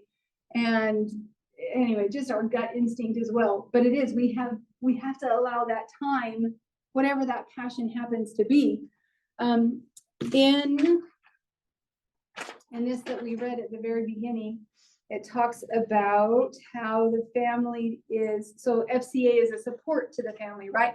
It doesn't take over the family, which is very, very true. I do want to mention though, so FCA is a scholar school.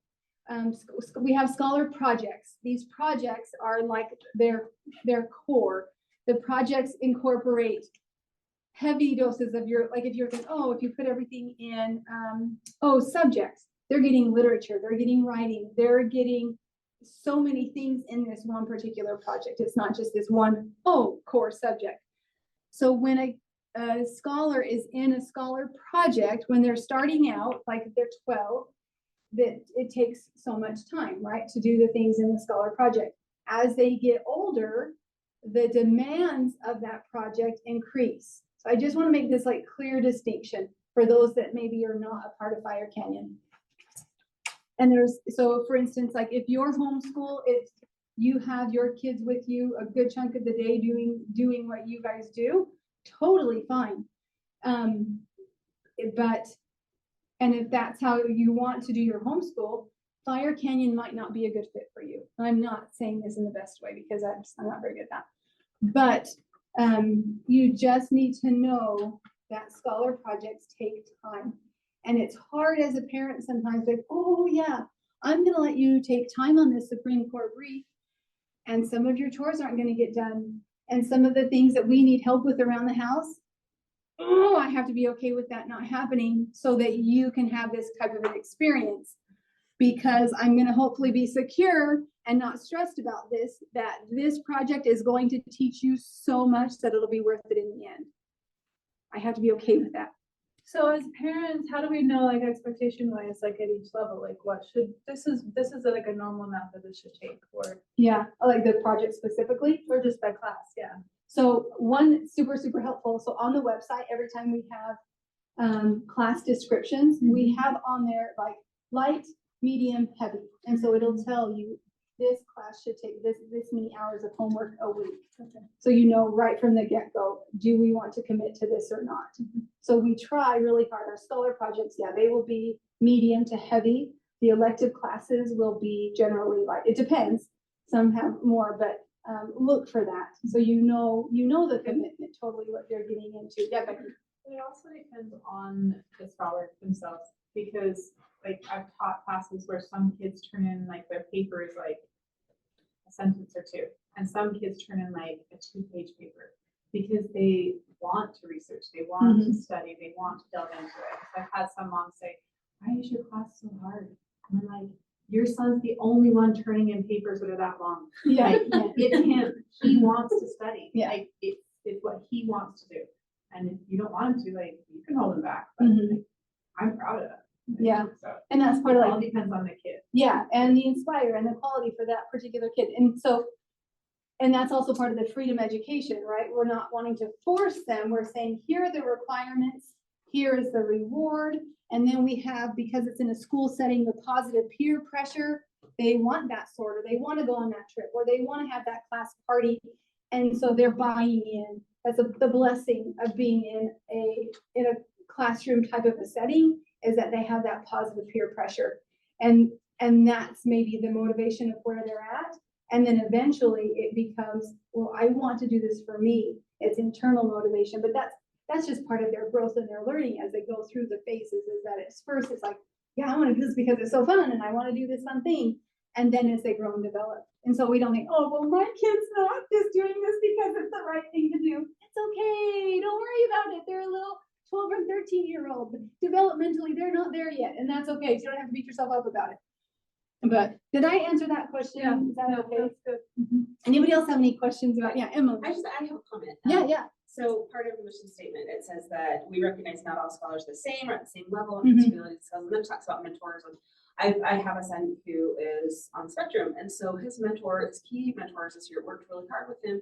Like, he might not be able to write the papers. For sure. But how can we, along with the parent, like you have a whole team, you know, the mentors, the parents, the scholar, how can we create maybe an alternate assignment that he'll feel comfortable with and still teach him so that he can achieve those levels? So Fire Canyon is really accommodating, understanding.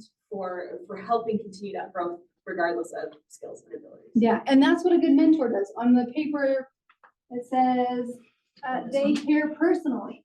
So it's not just about, oh, well, I want all my stuff done, and so it has to be done this way. No, they care personally for your child. They love your child, or they'll grow to love your child. They're seeking to love your child. And they will do they also maybe then will see genius in your child, and they'll go, no, I can push you a little bit. I can do that. And that actually happened like towards the end. Michaela called me and she's like, he was the only one who remembered this part of the Bill of Rights. You know, and so then you get that. You get this little like, oh, it's awesome. Yeah. It's just powerful. It's like somebody else is on your team as a parent. Yes. They're on your team to help your child succeed. And in like the best way possible, not just, oh, here's this teacher and they have 100 other students, or more. But they want your child to succeed. And as you let yourself be involved in that process, then that is powerful when they can work together. Yeah, okay.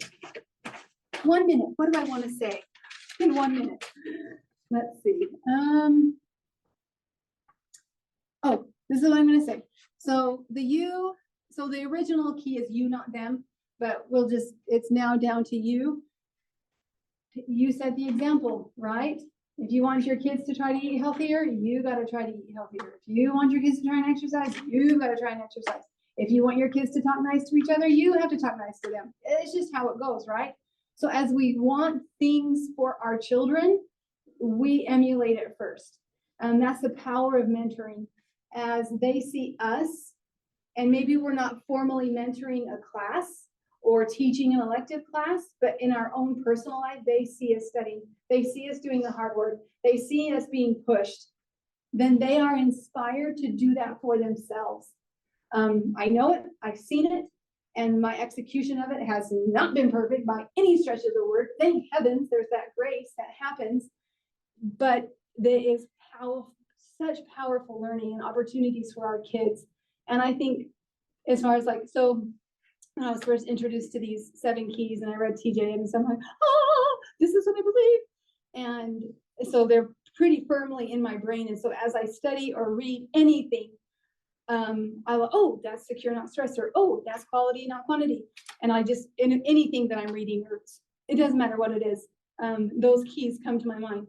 And I remind, and over and over and over again, it blows my mind away. The key that I most write down in my own personal study, whatever that be, is you, not them. If I want it, I have to do it. And again, I'm not great at executing it all the time, but it comes from us. And sometimes that can be like, oh, that's a heavy burden on us. But we can do it. We can begin strength to do hard things, and our kids can be inspired by that. So anyway, 12:22, we're done. How's that for a conclusion? Very version. But anyway, if you have questions, please feel free to ask. If not, we just head straight to the gym. Yeah. I love your slide at the beginning that had the 2 extremes. Yeah. Yeah. And again, not that we then never use a textbook. I love my Saxon textbooks, or other things like that, but it just helps us kind of, chores are required at my house, unless you're in a Supreme Court brief and then we give you some leeway. Or you're engaged and you're so stinking busy and we never see you, we give you some leeway. And I'll take out the garbage cans for you on Monday. You're welcome. Anyway, just that balance. So I have a question. My son's second key, I don't want to overwhelm him, but what does that really kind of include? Should I plan on trying to do literature in English, or should I let all that he's doing in reading and writing in that class suffice? I would highly, highly suggest that what he's doing in class suffice. Okay, yeah. So that he then can have time to explore and to go down rabbit holes. And I'm the key mentor for next year. Okay. And so having in mind, and Brittany right next to you, she's also one of the key mentors, knowing kind of the things that what we are wanting to do, I would highly suggest that.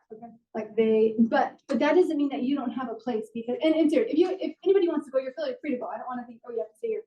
But I have there is so much power when your child sits down to type or write or whatever, and they're given a question like, I've never thought about this. What in the world? I don't know. And so then as the parent, you have a huge role in helping them, because I'm trying to think of off the top of my head a question. What is your allegiance to? Or what? Anyway, I've never thought about that. And then you as the parent helping, well, what do you feel passionate about? What are you loyal to? As the parent, you are helping them work through that process a ton. Mm-hmm. And then as they're writing or typing their paper, you are there to, well, okay, I'm going to now proofread this with you. Does this make sense? And again, you have to be, our kids go through phases, right? We know when they're like, okay, they do not want me, I'm stepping back. Any involvement right now with me is not going to do any good. And so with the times where we step back, but then the times where we have a very, very active role in their learning. And so that would be I told people they can go, it's not my fault. I just want to say a prayer for lunch. We're just going to do that in each class. Trying to be efficient.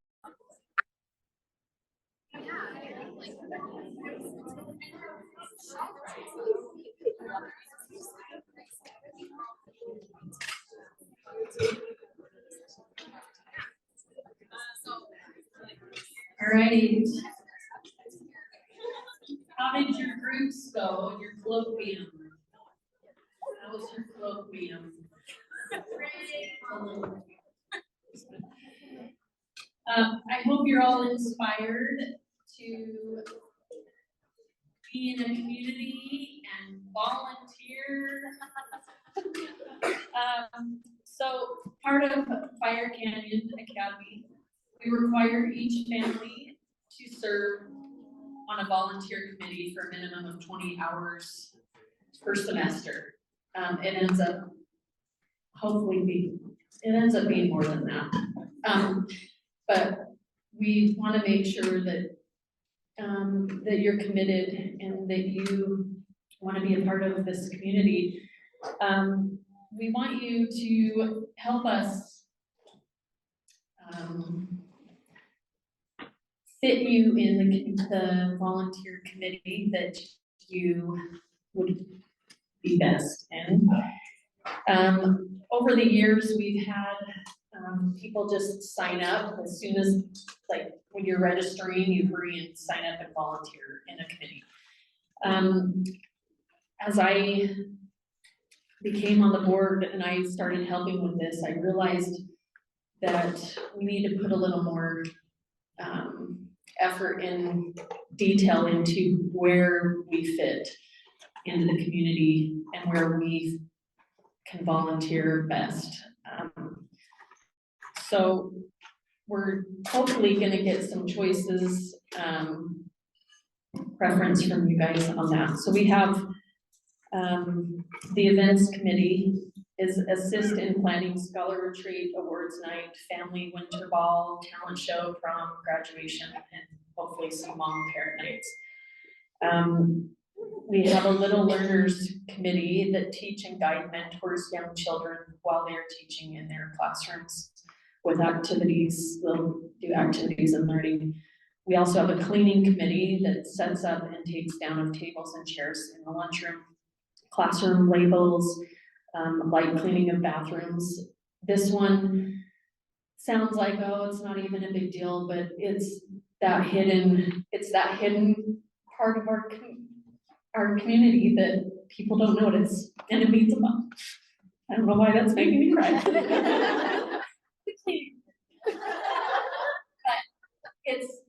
it's just those small details, like you're on these committees, but it's helping everybody, every little bit helps.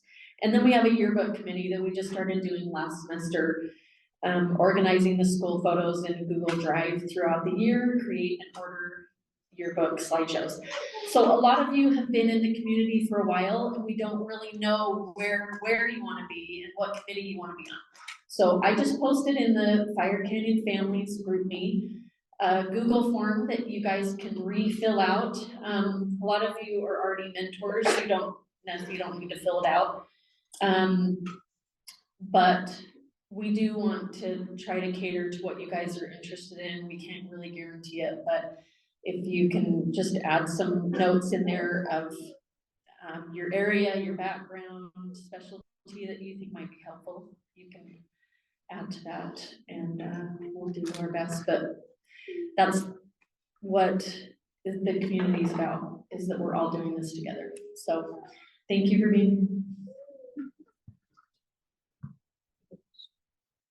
Oh, and the new potential members, if you filled out the paper over here, hopefully everybody's done that, you added your email.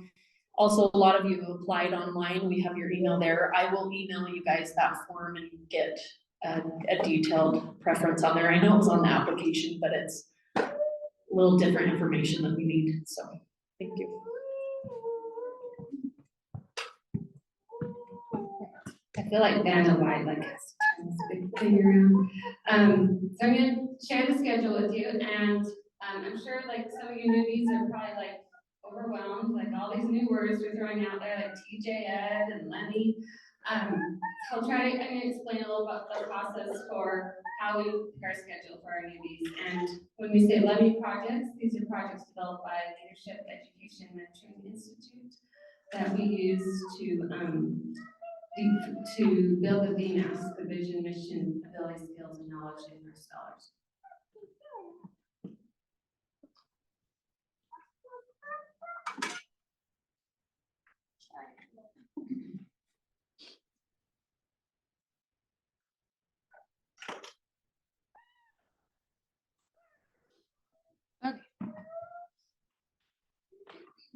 So our first block is our scholar projects.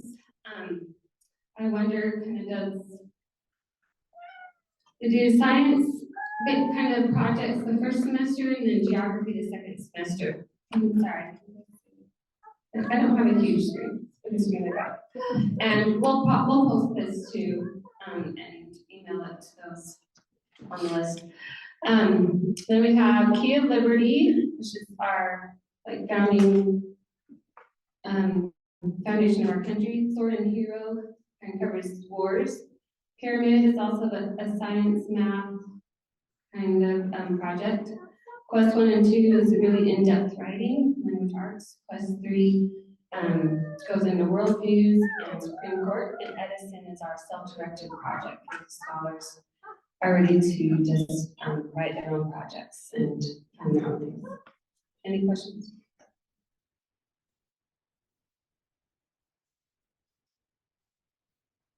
Okay, so the way we develop our schedule for our electives is we reach out to the scholars and see what they're interested in, and then we reach out to the community and see what they're able to offer.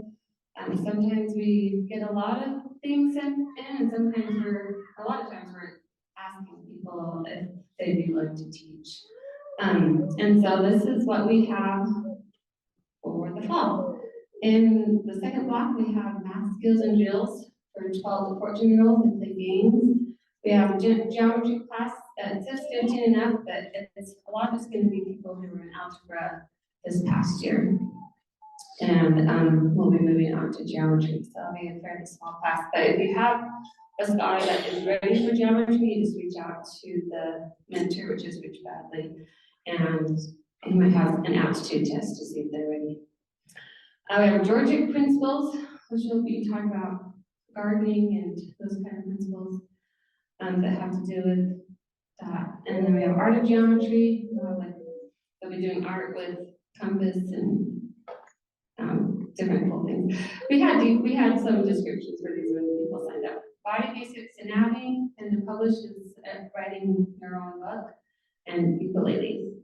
Then our third block, we have passion employment, a 3D printing class. Barbara's working on the to be announced handcrafts, and looking for commenters. So if you have some thoughts there, you just reach out to Barbara. And I think we're thinking it might be, I don't know, 12 to 14-year-olds, but I'm not sure, or just open to all ages. I think because passion employment is all ages, 3D printing is all ages. Wealthy and Rad is usually 14 and up, I think. But I'll leave that to the mentors. That has to do with financial literacy and often building businesses and stuff, I think.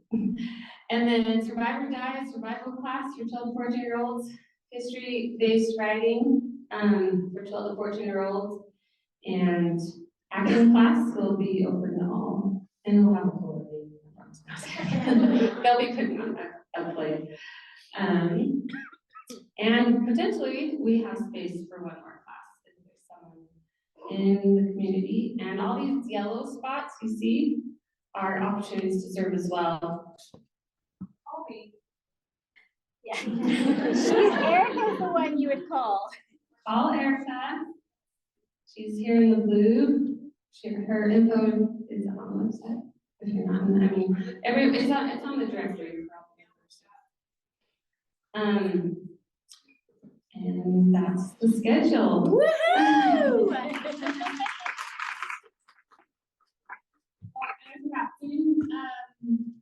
Lunch, Rich Grad will also be hosting an ACT math prep class. If any scholars wanted to do the ACT and need help in the math area.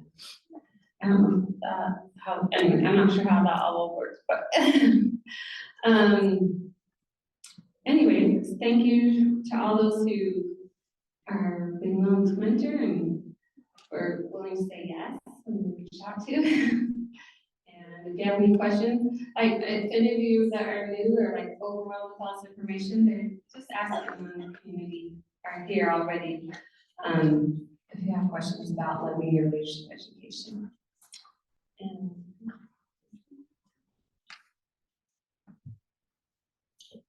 All right, hope you guys had fun today. Hope it wasn't like a snoozer. I think it was very fun for me, so I hope you guys enjoyed it. And let's just clap for everyone who participated and helped, which was everybody.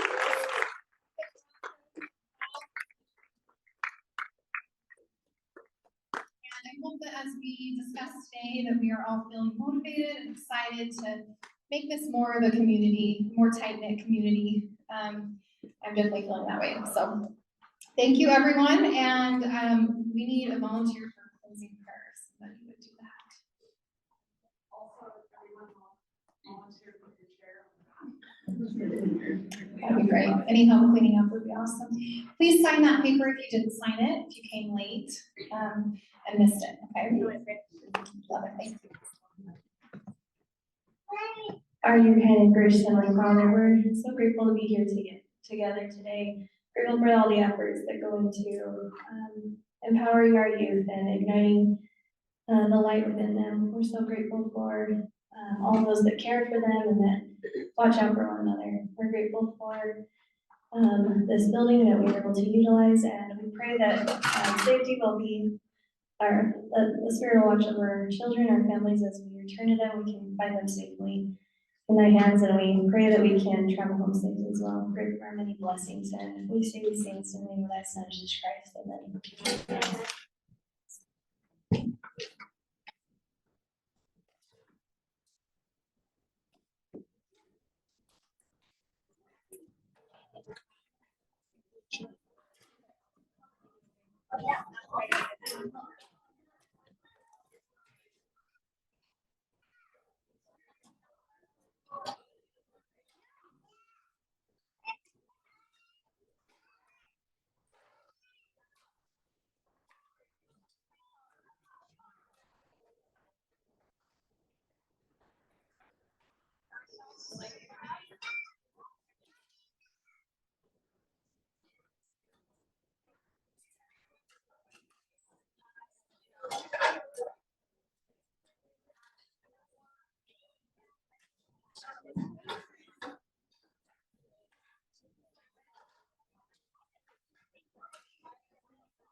Good job, Catherine.